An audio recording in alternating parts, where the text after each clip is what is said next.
ఎండ దెబ్బకు కండ్లు బైర్లు గమ్మి జలగన్న ఏదేదో మాట్లాడుతున్నాడు. ఒక ముఖ్యమంత్రి, ఒక నిజమైన నాయకుడు, ఒక నిజమైన లీడర్. వడదెబ్బ గట్టిగానే తాకినట్టున్నది. పట్టపగలే ప్రజల మధ్యలో నిలబడి కలలు కంటున్నాడు జలగన్న. ఎవరు మేలు చేశాడు, ఎవరు నిజమైన నాయకుడు, ఎవరు లీడర్ అని చెప్పి కూడా ఈ సందర్భంగా అడుగుతా ఉన్నా. అప్పుడు అన్నగారు, ఇప్పుడు బాబు గారు, వాళ్ళను మించిన లీడర్లు ఏపీలో ఇప్పటిదాకా పుట్టలేదు జలగన్న. ఇంగ్లీష్ మీడియం తీసుకొచ్చాం. 5 ఏళ్లలో కొత్తగా ఒక్క టీచర్ ఉద్యోగం ఇవ్వలేదు.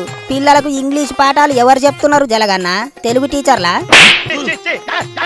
6వ తరగతి నుంచే ప్రతి క్లాస్ రూమ్ లోనూ కూడా ఐఎఫ్టీలు. టీచర్లకే తెలియని చదువులు తీసుకొచ్చి పేద విద్యార్థుల భవిష్యత్తును ఆగం చేస్తున్నావు.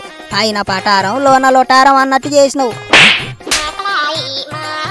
అక్క చెల్లెమ్మల సాధికారత కోసం మీ బిడ్డ ఏ రకంగా నా అక్క చెల్లెమ్మలకు తోడుగా ఉంటూ సొంత అక్క చెల్లెమ్మలే ప్రతిపక్షంలో చేరి నిన్ను తిట్టిపోస్తున్నారు. నీ బండారం అంతా బయట పెడుతున్నారు. వాళ్ళకేం న్యాయం చేయలేదు, ఇక వేరోళ్ళకేం న్యాయం చేస్తావు జలగన్న? ఇక చాలు, జరుగు జరుగు జలగన్న.